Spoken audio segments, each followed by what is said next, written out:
I never thought I'd witness the moment when the most powerful military alliance in history would be rendered strategically irrelevant by an economic masterstroke. But that moment has arrived.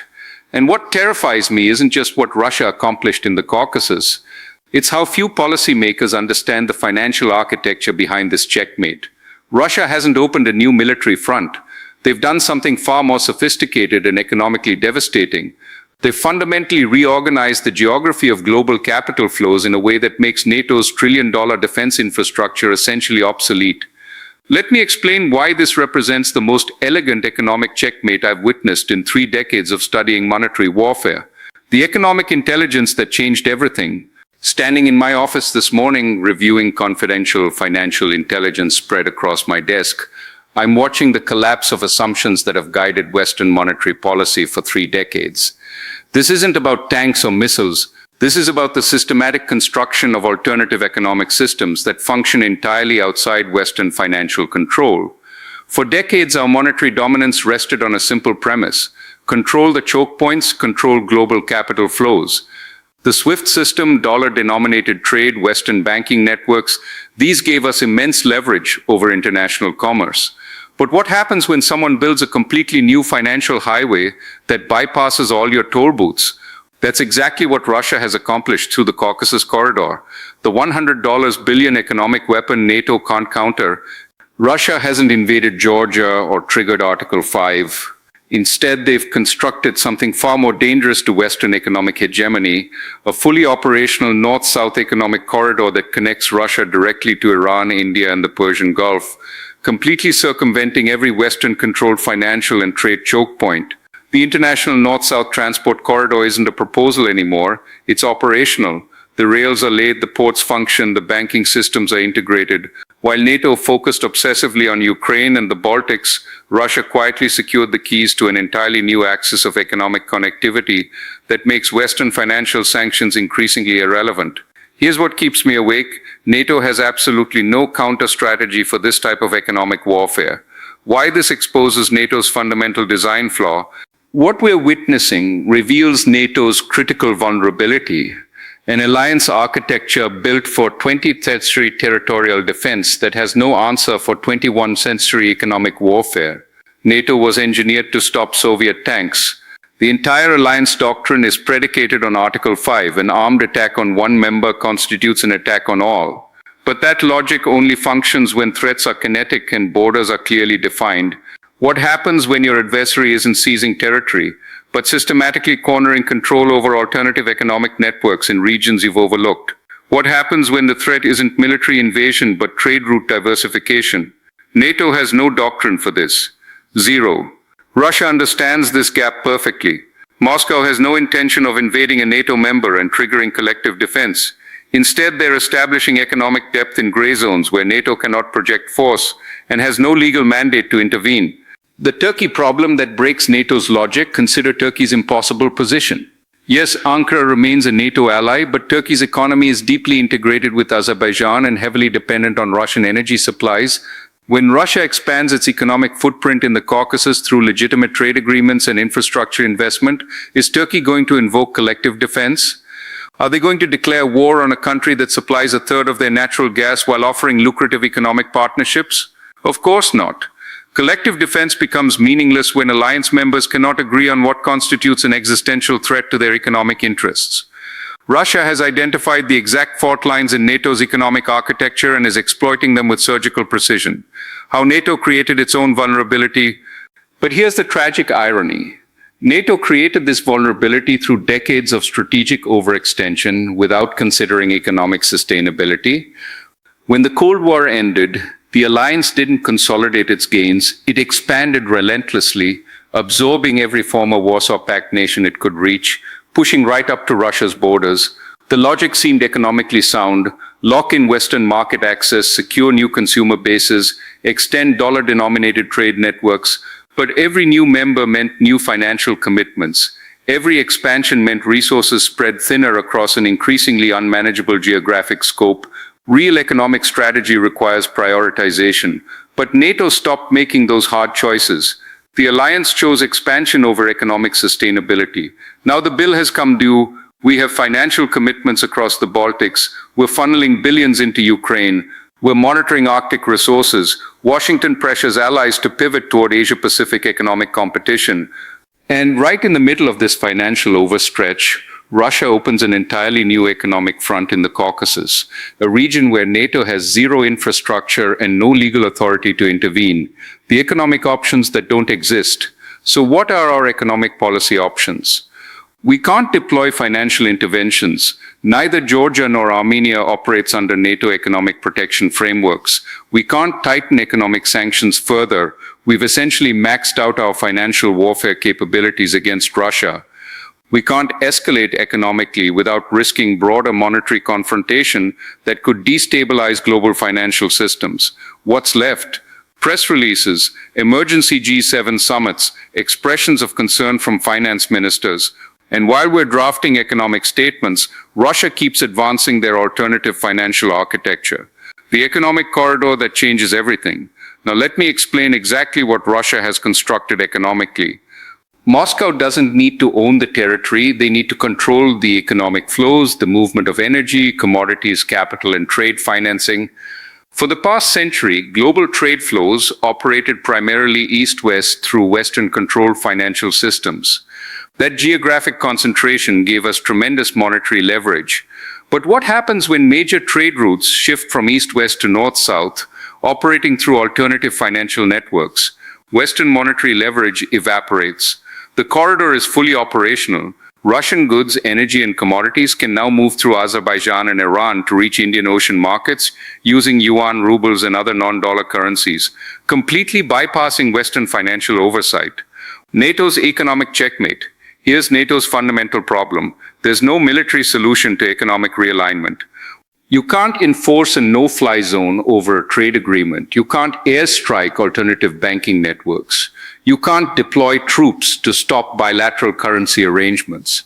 Russia doesn't need to defeat NATO militarily.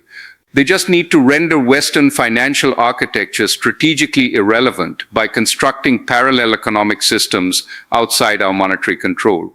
The Caucasus corridor isn't an isolated project. It connects to a much larger global economic realignment that I've been tracking for years. A BRICS financial architecture consider BRICS expansion, Saudi Arabia, Iran, UAE, Ethiopia, Egypt joining. These aren't ideological alignments against the West. They're risk management strategies. These countries are building parallel financial institutions, alternative development banks, new currency clearing mechanisms. Why? Because we turned the global financial system into a weapon. When the United States froze Russia's sovereign reserves in 2022, every central bank received the same message. Your assets are safe until Washington decides you're an adversary. Every finance minister started asking, what if we're next? They began constructing alternatives, not because they hate Western financial systems, but because they fear monetary dependence. This isn't ideology, it's financial risk management. And once you build economic infrastructure, you use it. The de-dollarization acceleration. We're now witnessing trade settlements in yuan, rubles, and rupees at unprecedented scales. Saudi Arabia is actively discussing energy pricing in non-dollar currencies. India is paying for Russian energy through rupee-ruble mechanisms. These aren't diplomatic protests. They're structural fractures in Western monetary dominance. The Caucasus corridor connects directly to these broader shifts. It's not merely about moving Russian commodities to Asian markets. It's about constructing an entire economic ecosystem that operates independently of Western financial oversight, regulatory frameworks, and sanctions regimes. The framework, economic imperial liquidation. Let me introduce a concept from my analysis of historical economic transitions. Imperial liquidation. Liquidation isn't sudden collapse. Collapse is dramatic, Rome falling, the Soviet Union imploding overnight. Liquidation is managed decline. It's the recognition that the overhead costs of maintaining global economic dominance have become unsustainable, and you can no longer afford to run the international monetary system. History provides the perfect case study, the British Empire after 1945. Britain didn't lose World War II, they were victorious, but victory bankrupted them economically. The costs of maintaining global financial leadership exceeded the returns. So they executed managed liquidation, transferring monetary hegemony to the United States while preserving core economic interests. That's where the Western-dominated financial order stands today. The economics of hegemonic decline, the business model of monetary hegemony is broken. The returns on our primary instruments of financial power are diminishing rapidly. Russia's move in the Caucasus represents an economic stress test. Moscow is essentially asking, does the West still have the financial bandwidth to defend the periphery of its monetary sphere? The answer appears to be no. We can probably maintain dollar dominance in core markets, Europe, North America, parts of Asia, but peripheral regions like the Caucasus, Central Asia, significant portions of Africa and Latin America are drifting away, not because we were defeated militarily, but because of economic exhaustion. This is what financial imperial liquidation looks like in real time. The post-dollar transition. But liquidation isn't extinction. Post-imperial Britain didn't vanish economically. It remained a significant financial center, but stopped being the global monetary hegemon. That's the future-facing Western financial systems. Not economic apocalypse, but monetary demotion. We're entering a multipolar financial world where Washington and Brussels are no longer the only voices that matter in global economic decision-making. Critical financial decisions will increasingly be brokered in Beijing, Moscow, New Delhi, and Riyadh through institutions we don't control. The three fatal economic assumptions. Remember the three strategic miscalculations that led us here. First, we believed economic sanctions would bring any targeted nation to complete financial submission. We were catastrophically wrong. Russia adapted by building parallel monetary systems that actually strengthened their economic sovereignty. Second, we believed NATO expansion would strengthen our overall economic security through market integration. We were wrong. Expansion created financial overextension that weakened our ability to respond to economic threats. Third, we believed Western monetary dominance would last indefinitely because our financial systems were inherently superior. We were devastatingly wrong. Alternative economic arrangements can be equally effective when backed by real economic value and geopolitical necessity. Three assumptions, three strategic errors, three reasons why the unipolar economic era has ended. What the Caucasus means for global finance. What's unfolding in the Caucasus represents the definitive signal that the era of unquestioned Western monetary dominance is over. By weaponizing our financial systems and overextending our economic commitments, we inadvertently incentivized half the world to build alternatives to our monetary architecture. We're transitioning from unquestioned financial dominance to necessary economic negotiation with competitive monetary systems. NATO isn't obsolete militarily, but its economic mission must evolve fundamentally.